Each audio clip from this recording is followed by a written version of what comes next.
느헤미야 1장 6절부터 11절까지 말씀입니다.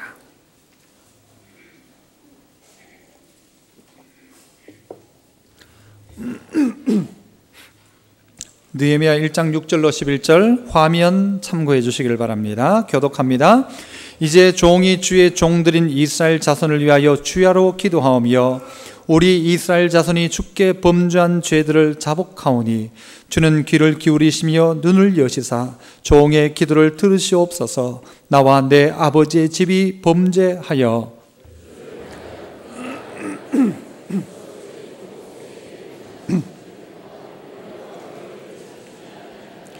옛적에 주께서 주의 종 모세에게 명령하여 이르시되 만일 너희가 범죄하면 내가 너희를 여러 나라 가운데에 흩을 것이요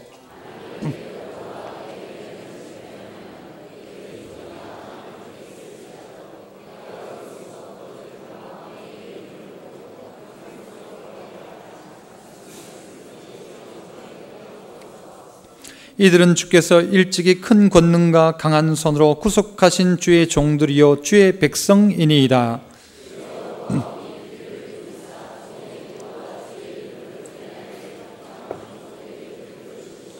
오늘 종이 형통하여 앞에서 은혜를 입게 하옵소서 하였나니 그때 내가 왕의 술관원이 되었느니라. 아멘. 할렐루야. 찬양대에서 찬양으로 영광 돌립니다.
아멘. 감사합니다. 오늘 저는 설교 제목을 매달리면 메달리스트라는 제목으로 말씀을 전하고자 합니다. 여기에 매달린다는 말은 누구께 매달리는 것입니까? 하나님께 매달리면 그 사람은 누구냐? 메달리스트다. 어떤 메달리스트요? 금메달리스트, 은메달리스트가 된다. 우리의 인생 가운데 하나님은 늘 우리에게 그렇게 요구하십니다. 너는 나를 찾아라, 내게 매달려라, 내게 구해라, 나를 찾아라. 그렇게 말씀하시는 하나님 앞에 우리가 매달리기 시작하면 하나님 우리를 그렇게 칭찬하신다는 것이죠. 응답하신다는 것이죠. 그래서 하나님 찾을 이유 없이 정말 너무 잘되고 너무 능력 좋아서 하나님 필요 없습니다 하는 그 사람보다는 나는 힘없고 능력 없어서 주님 필요합니다라고 하나님께 매달리는 사람을 하나님은 훨씬 더 사랑하시고 기뻐하신다. 그래서 한번 따라합시다. 매달리면 메달리스트.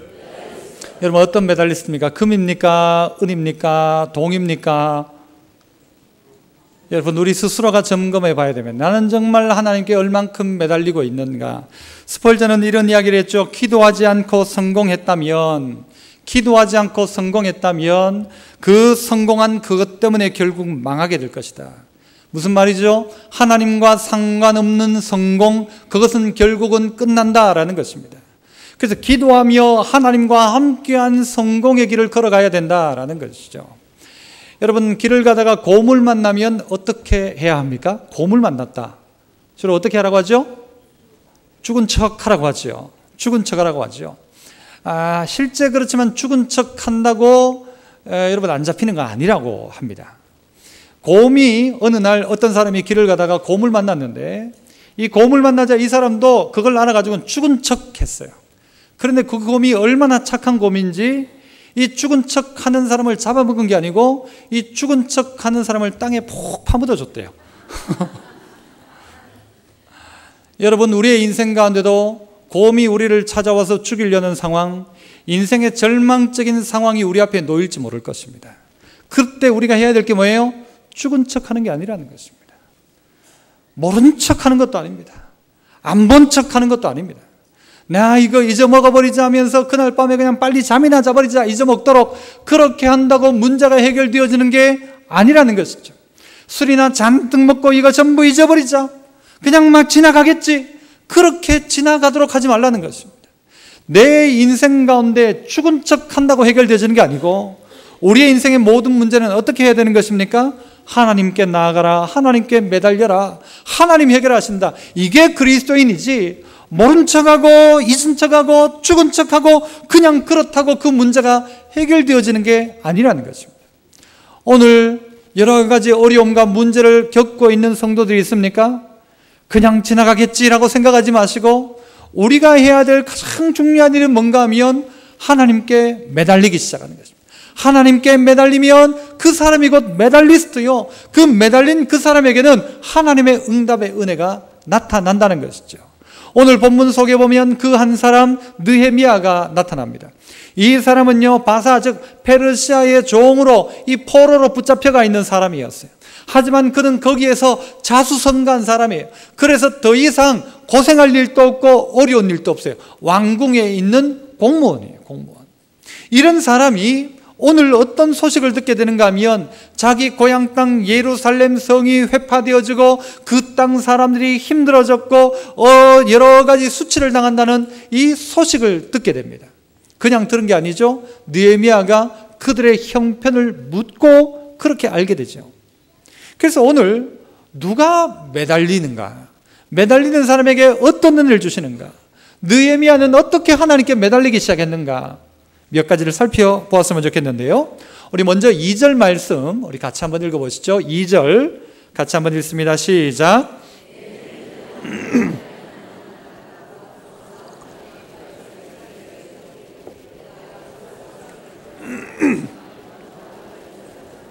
형편을 물은즉, 느헤미야가 형편을 묻기 시작하는 것입니다. 그래서 첫 번째 우리가 생각할 것이 이것입니다. 한번 따라 하시죠. 형편을 알고도 그냥 있으면 안 된다. 형편을 알고도 그냥 있으면 안 된다는 거죠. 뭐 어떻게 하라는 것이죠? 매달리라는 것입니다. 누구께 매달립니까? 하나님께 매달려라. 느헤미야는 자기 고향 땅 어디입니까? 예루살렘의 형편, 유다 사람들의 형편, 다른 사람들은 전부 포로로 잡혀왔는데 포로로 잡히지 않고 남아있는 사람들의 형편이 어떠하냐? 그곳에 있는 예루살렘 성은 어떠하냐? 다 물어봤어요. 물어보니까 뭐라고 하는가 하면요, 다 회파되고 무너지고 그 위로는 동물들이 지나다니고 그 성벽은 다 무너졌고 그 동네 사람들은 전부 다 수치를 당하고 있다. 이 소식을 듣게 되었다는 것입니다. 우리의 형편을 알게 된 사람이 매달린다는 것이죠. 내 형편이 어떠한가를 알아야 하는 것입니다. 이 민족의 지금 형편을 알아야 하고, 예루살렘이란 말은요, 이 요즘 말로 바꾸면요, 교회의 형편이 어떠한가를 알아야 합니다. 이 시대의 교회가 어떤 모습으로 서 있는가? 회파되어지고 세상에 도리어 욕을 먹고 있고 어려움을 당하고 있는 이 교회의 형편을 알아야 한다는 것이죠. 형편을 물어봐라. 여러분의 자녀의 형편을 한번 물어보십시오. 우리의 아이들의 형편이 어떠한지, 우리 아이의 친구들의 형편이 어떠한지, 이 시대를 살고 있는 청소년들의 형편이 어떠한지, 그들의 도덕적 상태가 어떠한지, 그들의 신앙의 상태가 어떠한지 형편을 물어보라는 것입니다. 그걸 물어보고는 우리가 매달리지 않을 수가 없다는 거죠. 교회를 보면 여러분, 이 시대의 교회가 정말 진리의 파수꾼의 역할을 감당하고 진리에 정말 죽어가는 수많은 사람들 구원하는 구원의 방주가 되어야 하는데 도리어 세상에 걱정거리가 되어지고 있지 않는지, 이 사실을 보면서 우리가 해야 될 일이 뭔가? 매달리기 시작해야 됩니다. 하나님, 이 시대의 교회를 불쌍히 여겨주십시오. 이 시대의 젊은이들을 불쌍히 여겨주십시오. 이 시대의 아버지들을 불쌍히 여겨주십시오. 지난번에 말씀을 나누었던 것처럼 욥이 자기 자식들이 생일잔치를 끝내고 나면 그 다음날 아침 일찍이 그들을 불러다가 하나님 앞에 이들이 혹시 하나님 앞에 범죄하지 않았는가 해서 하나님 앞에 번제를 드리고 예배를 드렸던 것처럼 내 자녀의 형편이 어떠한지를 살펴보라는 것이죠. 다 죽어져 가고 수치를 당하고 능력을 받고 있는 이스라엘 백성들의 그 아픔들을 오늘 이 느헤미야는 함께 느끼기 시작하는 것입니다. 그래서 그 형편을 알고 그냥 있는 것이 아니죠. 그 형편 소식을 듣고 어떻게 하기 시작합니까? 그 자리에 털썩 주저앉아 눈물을 흘리며 웁니다. 울다가 안 되니까요, 느헤미야가 뭐 하는가 하면요, 금식하며 기도합니다. 금식하다가는요, 자기의 기도의 동력자들을 불러가지고는 합심하여 기도하기 시작합니다. 울며 기도합니다. 하나님 불쌍히 여겨달라고, 하나님 은혜를 베풀어 달라고. 왜요? 다른 방법이 없는 것입니다. 저 멀리 떨어져 있는 예루살렘을 이 먼 타국에 와 있는 이 느헤미야가 어떻게 합니까? 방법이 없다는 것이죠. 그런데 누구에게는 방법이 있습니까? 하나님에게는 방법이 있다는 것입니다. 한번 따라 하시죠. 하나님에게는 방법이 있습니다.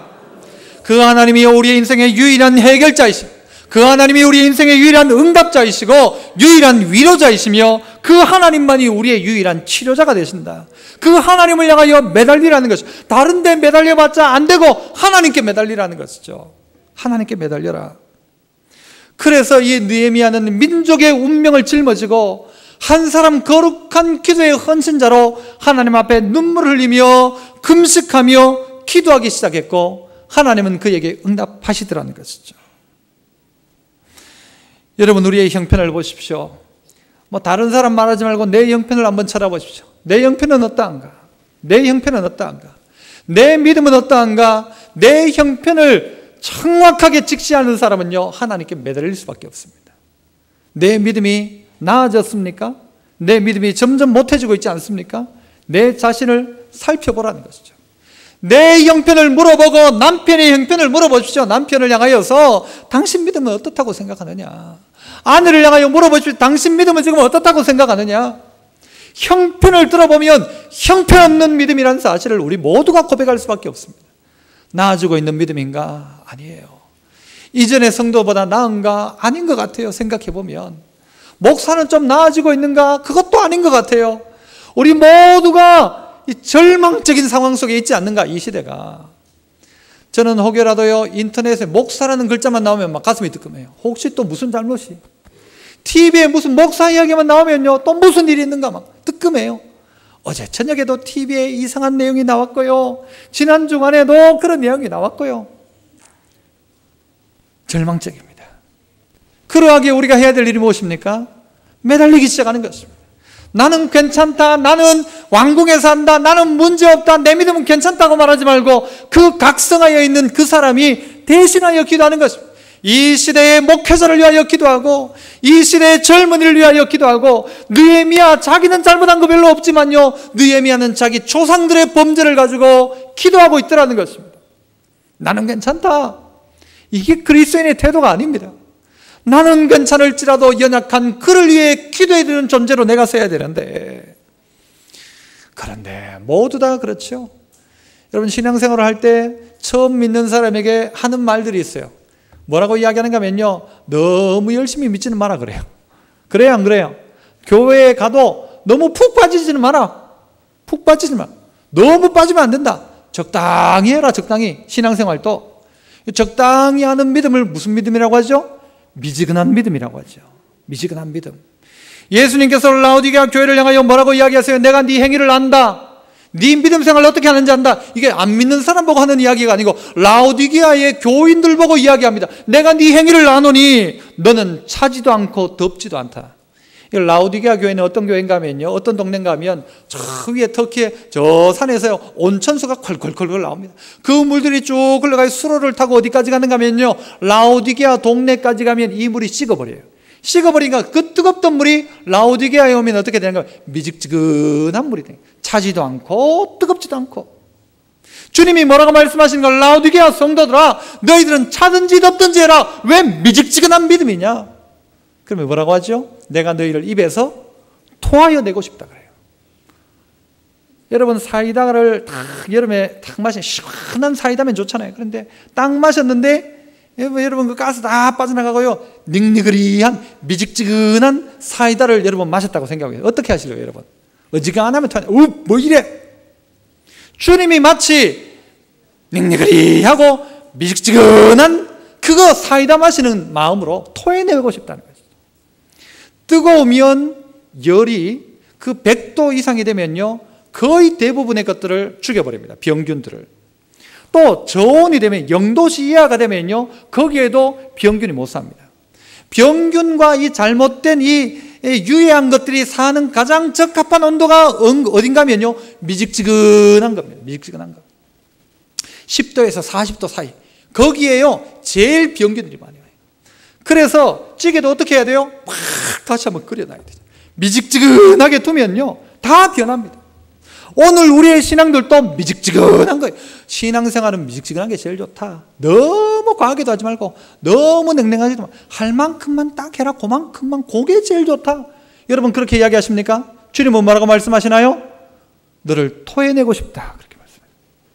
우리의 믿음이 뜨겁던가 차던가 해라. 뜨거워지라는 것이죠. 그 주님 뭐라고 말씀하시는가 하면요, 이 라오디게아 교회 스스로는 뭐라고 이야기하는가 하면 우리는 부족한 것이 없다 그랬어요. 주님은 뭐라고 말씀하시는가? 곤고하고 가련하고 가난하고 눈멀고 벌거벗은 것을 좀 알아라. 우리끼리는 뭐라고 하는가 하면 우리는 부자다, 괜찮다라고 해요. 내 정도 믿음 되면 된다. 너무 과하지도 말고 너무 덜하지도 말고 요 정도 미직지근한 거예요. 이렇게 미직지근하다고. 이게 어떤 데 갈 때는 저쪽으로 싹 갔다가 어떨 때는 요리로 싹 갔다가 어디 붙을까를 늘 고민하고, 열심을 내면 쑥 뒤로 빠지고, 누군가 뭐 하면 하는 척하고, 이걸 하나님은요, 주님은 토해내고 싶다라고 말하고 있다는 것이죠. 이 형편을 알아라. 그러면 우리 기도할 수밖에 없죠. 하나님, 내가 그 사람입니다. 뜨겁지도 않고 차지도 않고, 기도하는 것도 아니고 안 하는 것도 아니고, 예수 잘 믿는 것도 아니고 그렇다고 못 믿는 것도 아니고, 하긴 하는데 이거는 열정은 없는 내가 그 믿음이 아닌가. 은사 다 잃어버리고 하나님의 은혜 다 떨어먹고.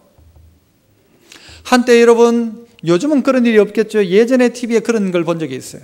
이 곰을 창살 안에 딱 가도 꼼짝도 못하게 해놓고는요, 곰 입에는 뭘로 넣는가 하면요, 사탕 같은 걸 줘요. 사탕, 아주 단 사탕을 주면 곰이 좋아가 먹는데, 저 옆에 보면요, 쓸개 관을 뚫어가지고요, 그 관에서 쓸개즙을 빼내는 사람이 빨대가 쭉쭉 빨아먹고 있어요. 입은 단데 죽어져 가고 있는 거예요. 내 신앙생활은 뭐 난 신앙생활 한다 하는데 저 밑은 이미 썩어져 가고 있는 거예요. 미직지근하게 하는 것도 아니고 안 하는 것도 아니고 신앙의 한쪽 부분은 이미 병들어가지고는요, 내 여기에 내장에 구멍이 뚫려가지고는 피가 뚝뚝 떨어지고 이 쓸개즙이 뚝뚝 떨어지고 있는데도 내 입에 단맛 때문에 달다, 맛있다, 죽어가고 있는데도 죽어가는 줄을 모르고 살아가고 있는 그리스도인들이 되어져가고 있다는 것이죠. 내 형편을 알아라. 내 형편을 알면 안 매달릴 수가 없는 거예요. 내 자식의 형편을 알면 안 매달릴 수가 없는 거예요. 매달리라, 매달려라.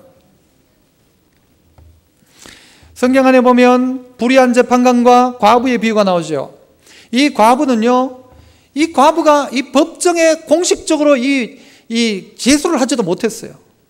무슨 이야기인가 하면 이 과부가 할 수 있는 방법은요, 재판관 집, 불의한 재판관 집 앞에 가가지고 재판관이 출퇴근할 때마다 그 사람 붙들고 하소연 하는 거예요. 내게 이 원한이 있는데 이 원한을 좀 풀어달라고. 왜 그런지 아십니까? 옛날 당시에 여자들은 법정에 고소를 할 수가 없습니다. 여자들은 법정 증인이 안 됩니다. 예수님 당시에도 그랬어요. 그래서 왜 하필 예수님이 법정 증언 효력도 없는 그들에게 부활의 증인, 여자들을 증인으로 만들었는가? 뭐 그렇게 이야기하잖아요. 그 이유가 무엇 때문이라고 하죠? 법적 증인은 아니지만 뭐다? 말을 잘한다. 소문을 잘 내니까 막 부활의 증인들하고 여자를 그랬다고 하죠. 그런데 이 여자가 법적 증인도 안 되죠. 법적으로 고소도 못하죠. 그러니까 법적 보호를 받지를 못하는 거예요. 법적 보호를 받으려면 대리인을 세워가지고 그가 고발을 해야 되는 거예요. 그런데 자기를 대리해 줄 남자가 없는 거예요. 자기를 대리해 줄 법적인 변호자가 없는 거예요. 거기다가 이 여자는 돈이라도 있으면 이 재판관을 매수하면 되죠. 불의한 재판관이니까. 돈도 없는 거예요. 돈도 없고 도와줄 사람도 없고 자기 스스로가 나가서 할 수도 없고, 그러니까 자기가 할 수 있는 방법은 딱 하나, 뭐예요? 매달리는 거죠. 누구에게? 불의한 재판관이지만 그에게라도 매달리기 시작하니까요, 불의한 재판관도 나중에 어떻게 해줘요? 그 여자의 억울한 소원을 들어주지 않습니다. 하나님이 이런 하나님이시다. 이것보다 훨씬 더 좋은 하나님이시다. 그러므로 너희들도 어떻게 해라? 매달리라는 것이다. 매달려라. 미직지근한 신앙에 그대로 있지 말고 매달려라. 누구를 의지할 거냐? 사람을 의지할 거냐? 어떤 법을 의지할 거냐? 법도 의지 못하고 사람도 의지 못한다면 하나님 의지해라. 하나님께 매달려라. 그러면 하나님 우리에게 어떻게 칭찬하시면 네가 메달리스트다. 계속 따라 할 거지만 한 번 더 따라 합시다. 매달리면 메달리스트. 매달려야 한다. 매달려라. 내 형편 처지를 안다면 매달려라. 내 형편을 인식 못하니까 괜찮다라고 이야기해요. 한쪽은 죽어져 가고 있는데도, 쓰러져 가고 있는, 넘어져 가고 있는데도 단 거 쪽쪽 빨아먹으면서 괜찮다라고. 두 번째는요, 이것도 따라 할 겁니다. 하나님이 귀 기울이시고 눈을 여신다. 어떻게 하면요? 매달리면, 하나님께 매달리면 하나님이 귀를 기울이시고 눈을 여신다라는 것입니다. 여러분, 모두의 문제, 백성의 문제, 민족의 문제를, 나의 문제를 가지고 느헤미야가 기도하기 시작합니다. 기도하면서 6절에 보면 뭐라고 기도하기 시작해요? 이제 종이 주의 종들인 이스라엘 자손을 위하여 주야로 기도하며 우리 이스라엘 자손이 주께 범죄한 죄들을 자복하오니, 느헤미야의 죄가 아니라 민족의 죄, 우리 이스라엘 백성들의 죄를 느헤미야가 대신 자복하고 있는 것입니다. 자복하오니 주는 귀를 기울이시며 눈을 여시사 종의 기도를 들으시옵소서. 나와 내 아버지의 집이 범죄하였습니다. 이렇게 기도하고 있습니다.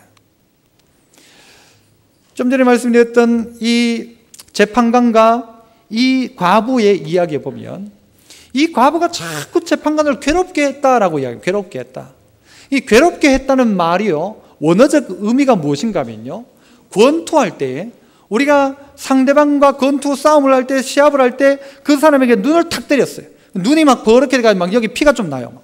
그러면 그 다음부터 아이고 미안해라, 딴 데 때립니까? 어디 때리죠? 계속해서 그 자리 때립니다. 그렇지 않습니까? 여러분은 막 착해가지고 그 사람 코피 나면 아이고 미안해라 막 권투하다가 그럽니까? 권투하는 사람은요, 그 사람의 적의 약점이 있으면 그 약점을 계속 때리는 겁니다. 그 자리를 계속 때리는 거예요. 이게 바로 과부가 가지고 있는 태도입니다. 하나님을 향하여 했던 기도 또 하고 했던 기도 또 하고 하나님께 계속해서 하나님께 나아가는 겁니다. 이게 우리의 기도의 태도라는 것입니다. 하나님 도와주세요. 하나님 도와주세요. 하나님 도와주세요. 하나님 우리 남편 도와주세요. 우리의 자식들 도와주세요. 이 나라 이 민족 도와주세요. 여러분 도와주세요. 도와주세요. 이러면 이게 중언부언의 기도입니까? 했던 말 또 하고 했던 말 또 하고? 중언부언 맞습니까? 아니죠. 했던 말 또 하고 또 하는 건 중언부언의 기도가 아니에요. 이건 간절한 기도, 강청하는 기도예요. 벗이 찾아왔는데 떡이 없는 거예요. 그 집주인이 옆 친구에게 와가지고 문을 두드리면서 떡 좀 달라고 이야기합니다. 벗 때문에 인하여서는 그 떡 안 주는데 계속 두드리니까 자꾸 때린데 또 때리고 또 때리면서 계속 찾으니까 떡 주더라는 것이죠. 하나님도 준다는 것입니다. 하나님도 주신다. 그래서 우리 보고 어떤 기도하라고 하는가 하면요, 하나님 붙들어라. 하나님께 매달려라. 하나님을 꼭 붙들어라. 하나님께 또 구하고 또 구해라. 했던 말 또 하는 게 중언부언이 아니고요, 의미 없이 말하는 게 중언부언입니다. 하나님 뭐 해줄지 안 해줄지 모르지만 뭐 그냥 뭐 대충 그냥 연불리우듯이 하는 게 중언부언이고, 하나님께서 분명히 이루어주신다. 하나님밖에 없다. 하나님만이 해결하신다. 하나님만이 응답하신다. 그 믿음 가지고 하나님께 또 나가고 또 나가고 또 나가고 또 나가고, 그러면 하나님께서요 그의 문제 가운데 응답하신다는 것이죠. 어떻게 응답하세요? 눈을 열어보시고 귀를 기울여 들으시면서 우리의 인생의 문제 가운데 간섭하기 시작하신다는 것이죠.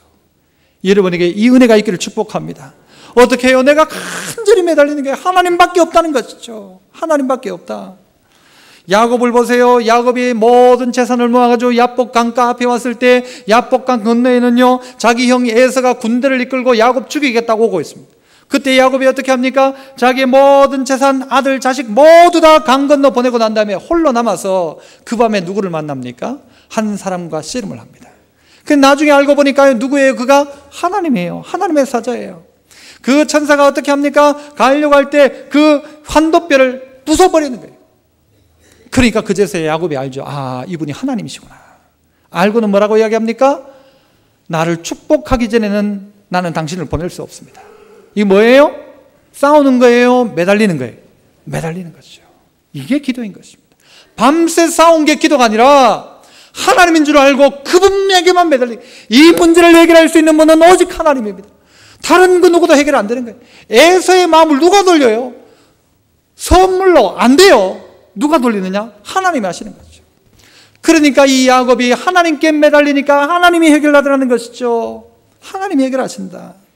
우리의 인생 가운데도 이 은혜가 있어야 돼요. 이 은혜가 끝까지 매달리는 거죠.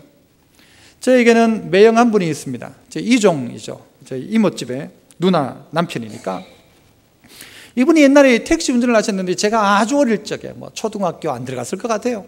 그때 저희 집에 오면 제가 그 매형 오기만을 기다려요. 기다렸다가 하루 종일 따라다니면서 뒤에 옷자락을 잡으면서 했던 이야기가 있어요. 뭐라고 할게요? 10원만 따라다니면 10원만 줘요. 10원만 줘요. 10원만 줘요. 계속 따라다니면서 10원만 달라고 해요. 10원만. 그때 10원이면 뭐 사 먹을 수 있었거든요. 그런데 저희 매형이 줬을까요? 안 줬을까요? 이 방송 들을 거예요. 들으면 회개 좀 하셔야 돼요. 줬을까요? 안 줬을까요? 안 줬어요. 10원을. 결국 누가 주는지 알아요? 누나가 주고 옆에 보던 딴 사람이 딱 해가 주셔요. 여러분, 돈 10원 받으려고요. 제가 끝까지 따라가는 것까지만 계속 따라가니까요. 그 사람이 안 주면 딴 사람이라고 줘요. 딴 사람이. 아이고, 그 10원도 안 주나가요. 10원 주더라고요. 사람이 아니라 하나님 앞에 끝까지 하나님. 이 문제의 해결자는 오직 하나님입니다. 하나님이 아니면 그 누구도 대신할 수 없어요. 하나님만이. 그래서 한 번 딱 붙잡아. 다른 걸 볼 수가 없어요. 왜? 이 문제를 다른 사람 누구도 해결할 수 없으니까. 하나님 꼭 붙드는 것이죠. 그래서 우리 주보에도 쓰여 있잖아요. 내가 일하면 내가 일하는 것이지만 내가 기도하면 하나님이 일하신다. 내가 막 일하려고 하면요, 이건 내 일밖에 안 돼요. 그런데 내가 기도하면 누가 일해요? 하나님이 일하신다. 하나님이 일하신다. 이게 성도죠. 이게 성도. 너무 능력 있고 너무 힘 좋아가지고 하나님 저는 괜찮으니까 저 말고 딴 사람 거 응답해 주세요. 나는 괜찮으니까 하나님 딴 사람 기도 응답해 주시고 나는 하나님 뭐 안 해줘도 괜찮습니다. 이런 교만에 빠져 있는 분이 있습니까 혹시? 아이고 목사님 뭐 나는 기도 안 해도 되고 뭐, 딴 사람 기도해. 딴 사람 기도. 아니죠. 하나님 앞에 매달려야 됩니다. 내가 너무 능력이 많아서 하나님이 필요 없는 능력이라고 하면요, 그 능력 하나님 뺏어가실 거예요. 나는 하나님 필요합니다. 매 순간 하나님 필요. 하나님 없이는 나는 안 됩니다. 그래서 하나님 하는 것이죠. 내가 능력이 너무 좋아서 하나님 없어도 될 정도의 사람이라면 하나님 그 사람 안 좋아하십니다. 너무 부족하고 연약해서 늘 매사에 하나님께 묻고 여쭙고 기도하는 그 사람, 하나님 그 사람을 뭐라고요? 네가 내한테 매달리는구나. 네가 그야말로 뭐다? 메달리스트다.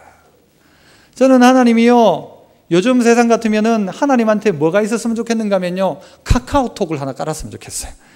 여러분 그게 뭔지 아세요? 하나님하고 이 핸드폰 문자하는 거예요. 문자를.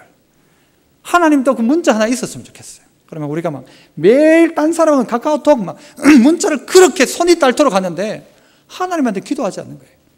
물어보면 요즘 어떻게 기도 좀 하십니까? 아이고 목사님 뭐 매일 그래요. 하나 기도하죠. 늘 기도하죠. 이 말은 무슨 뜻이죠?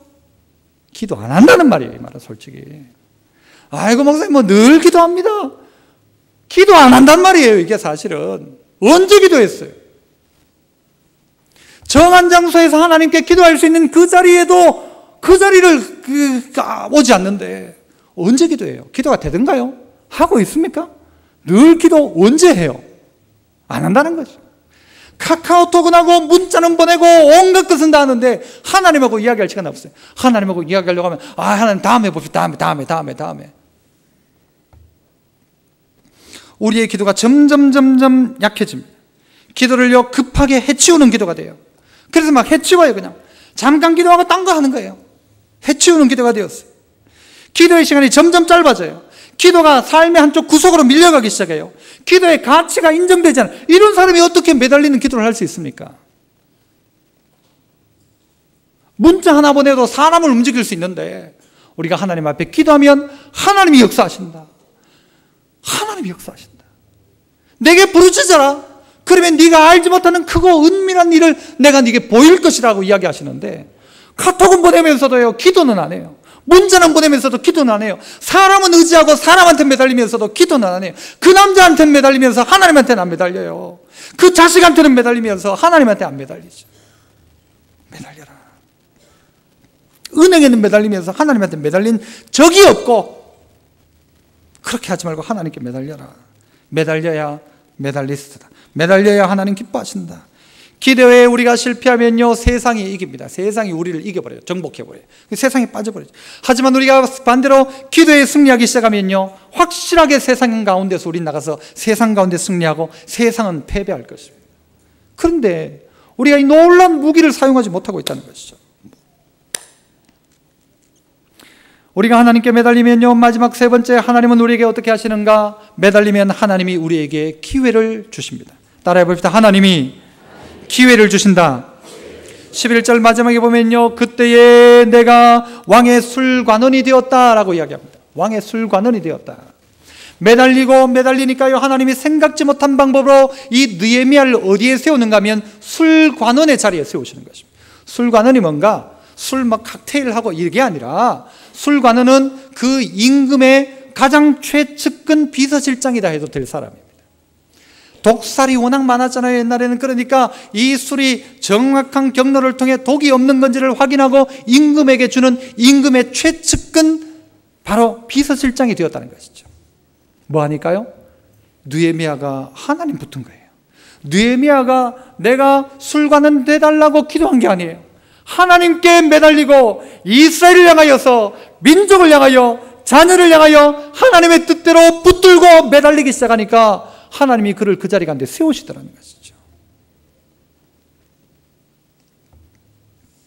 저는 참 좋은 교회 청빙되어지는 과정 속에서 여러분 결정되기 며칠 전에 저희 형님에게 친형님에게 전화가 왔어요. 정통한 소식통을 통해서 들어보니까 니 떨어졌다더라. 참 좋은 교회 담임 목사 뽑는 거야. 니 떨어졌고 딴 사람 됐단다. 정확한 소식이다. 그러니까 니는 이제 포기해라. 마음 홀가분하게 털어라.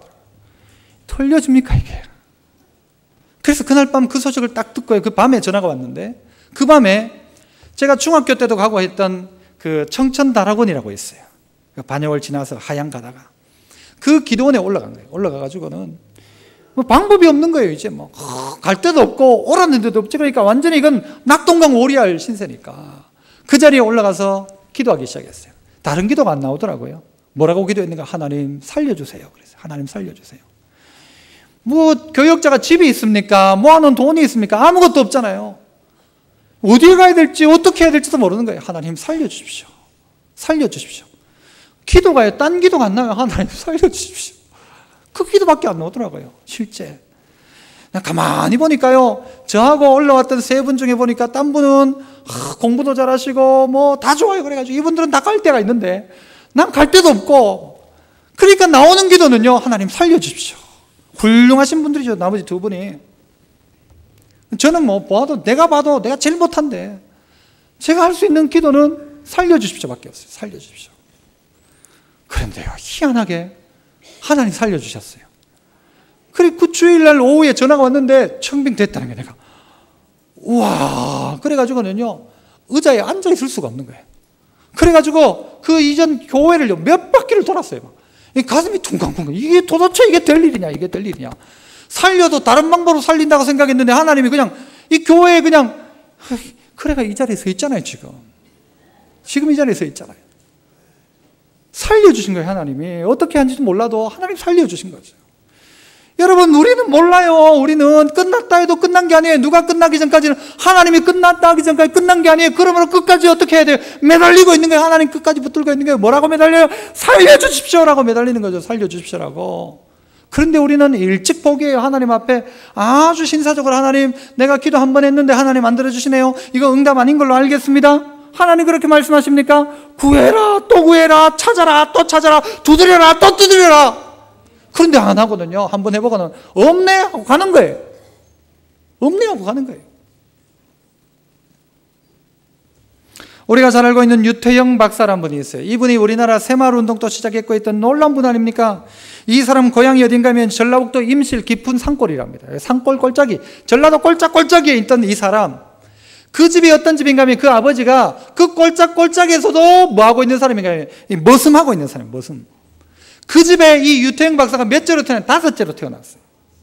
형들 뭐 자기 가족들도 거의 공부를 못했대요. 머슴집에서 무슨 공부를 합니까? 그런데 누군가가 이야기해 줘가지고는요, 이 유태영 박사가 초등학교 공부를 하기 시작했어요. 초등학교 5학년 때 예수님을 만난 거예요, 이 사람이. 그래가지고는요, 그때부터 시작해가지고 새벽 기도를 다니기 시작했어요. 하나님이 은혜를 주셨죠. 새벽 기도를 다니기 시작해요. 초등학교 5학년짜리가 새벽 기도를 다니다가 이 사람이요, 나중에 어디로 가는가 하면요, 그 기도가 뭔가 하면, 하나님 나 공부하고 싶어요, 공부하고 싶어요. 그 기도를 늘 했던 거죠. 그래가지고 이 사람이 서울로 간 거예요. 서울로 가서 여러분 신문 팔고 구두 닦고 뭐 이러면서요, 막 이 비누 장사도 하면서 고생을 한 거예요.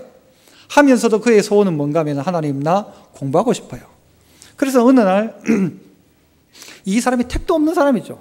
어떻게 했는가 하면요, 덴마크 국왕한테 편지를 보낸 거예요. 당신이 나를 좀 초청해가지고 나를 공부 좀 시켜라. 나는 대한민국에 있는 훌륭한 사람인데, 내가 장래가 촉망되는 사람인데 나를 불러다가 공부를 좀 시켜달라고 편지를 보낸 거예요. 가당키나 한 것입니까 이게? 어디 뭐 하는 놈인지도 모르는데 공부를 시켜달라. 그런데 어떻게 됐을까요? 그 정부에서 초대장이 온 거예요. 왕실에서 왕이, 그 덴마크 왕이요, 이 사람 불러다가 공부 다 시키고, 그래가지고는요, 희한하죠. 희한해요. 희한해. 안 된다고 생각하지 말라는 것입니다. 하나님께 매달리기 시작하면 없는 자리에서도, 없는 것 가운데도 있기도 하시고, 역사하시는 하나님이잖아요. 그래서 이 사람이요, 덴마크만 끝낸 게 아니고 나중에는 이스라엘 히브리대 가가지고는요, 거기서도 학위받고, 나중에 어떻게 해요? 우리나라의 새마을 운동에 놀라운 일들을 감당하지 않습니다. 나중에 어느 대학교입니까? 건국대학교입니까? 그 부총장까지 하셨죠. 놀라운 사람이에요. 유태인 교육에 대해서 얼마나 강의 많이 하고, 산골꼴짝이에 있으면서 아무것도 없고 방법도 없고 공부도 못하지만 그 가운데 붙들 것 딱 하나, 하나님 붙은 거예요. 하나님 붙은 거예요. 여러분, 극동방송 누굽니까? 이사장인 김장한 목사님도 여러분 벨보이였잖아요. 그냥 웨이터예요. 일종의 웨이터. 그런데 하나님이 마음에 소원을 주셔가지고요, 이 미국에서 온 군무원인가요? 그 사람이 미국 데려가지고는 훌륭한 사람 돼가지고 지금요, 우리나라 교계 극동방송을 만들고 얼마나 위대하게 사용됩니까? 누구에게 매달려야 하는가 하면요, 사람이 아니라 하나님께 매달리는 것입니다. 하나님께 매달리는 것. 오늘 이 말씀을 듣는 분들도, 방송을 통해서 듣는 분들도 똑같은 거예요. 누구한테 매달리느냐? 되지도 않는 남자한테 매달리지 말고, 그 얼빠진 여자한테 매달리지 말고 하나님께 매달리는, 하나님께 매달리면 하나님이 그를 향하여 뭐라고 말씀하시는가? 네가 메달리스트다. 네가 금메달이다. 네가 금메달. 능력 좋아가지고 내가 이만큼 했습니다 하는 사람 말고, 능력 없어 하나님께 매달리는 그 사람이 진짜 하나님의 금메달리스트다. 여러분 가운데도 매달려야 될 일이 없습니까? 하나님, 나는 없고 뭐 딴 사람 해주세요, 딴 사람, 그렇습니까? 최고의 교만입니다. 하나님, 저를 불쌍히 여겨주십시오. 하나님, 우리 자식들 불쌍히 여겨주십시오. 돈은 많고 돈은 잘 버는데 이 자식들이 신앙에 관심이 없습니다. 하나님, 좀 불쌍히 여겨주십시오. 내 남편 성공은 했는데 하나님을 알지 못합니다. 불쌍히 여겨주십시오. 매달리기 시작하는 것이죠. 자꾸 매달리면 하나님께서요, 그의 인생 가운데 길을 여시는 거예요. 느헤미야에게요, 길을 여셔가지고 술관원이 되게 하셔가지고 어떻게 한지 아세요? 이 느헤미야 때문에요, 임금이 느헤미야에게 은혜를 입혀줘가지고는, 임금이 돈 주고 사람 보내주고 느헤미야에게 여러분 직책도 줘가지고는요, 이 예루살렘 총독 만들어가지고는 거기에서 예루살렘 성벽을 재건하는, 교회를 재건하고 민족을 재건하고 신앙을 재건하는 놀라운 일들이 나타났다는 것이죠. 저는 이제 다음 주일 지나고부터요, 2주간 특별 새벽 기도를 같이 하고 싶었어요. 왜? 매달리고 싶었어. 목사도 매달리고 싶고 성도도 매달리고 싶고, 안 만들어 놓으면요, 아이고 뭐 목사님 뭐 늘 기도하죠. 늘 언제? 밥 먹을 때 한 번씩. 그거 빼고는 기도 안 해요. 마음 먹고 한번 기도하자. 한번 진짜 제대로 한번 매달려보자. 내 인생에 정말 절체절명의 문제 앞에 죽은 척하고 있는 거 말고, 곰이 찾아왔는데 죽은 척하는 거 말고 하나님께 매달려서 이 문제를 이겨내고 하나님께 영광 돌리는 삶 한번 살아보자. 그래서 우리 모두에게 매달리는 메달리스트가 다 되시기를 축복합니다. 기도하겠습니다. 은혜 풍성하신 아버지 하나님, 우리의 삶에 문제가 있는데도 불구하고 내가 너무 미직지근해서 주님이 우리 보고 나 너 토하고 싶다, 나 너 보면 토하고 싶어, 역겹다라고 주님 말씀하시는 그 음성을 혹시 우리가 들어야 하는 존재가 아닌지, 그러하다면 다시 한번 주께 매달리고 주의 은혜를 구하고 주의 방법을 구하는 저희들 되게 하여 주옵소서. 신앙생활이 오래 되어짐에도 불구하고 왜 이렇게 냉랭해지는지, 왜 이렇게 미식지근해지는지, 열정은 사라지는지, 뜨거움은 사라지고, 아버지 하나님, 우리 모두에게 은혜 더하셔서 다시 한번 열정이 회복되게 하시고, 기도가 회복되게 하시고, 눈물이 회복되게 하시고, 우리의 삶에 막혀진 부분이 열려지는 복된 은혜가 매달리는 주의 종들 가운데 나타날 수 있도록, 그래서 하나님께 꼭 매달림으로 말미암아 인생의 복된 메달리스트가 되어지는 주의 종들 다 되게 하여 주옵소서. 예수님 이름으로 기도합나이다. 아멘.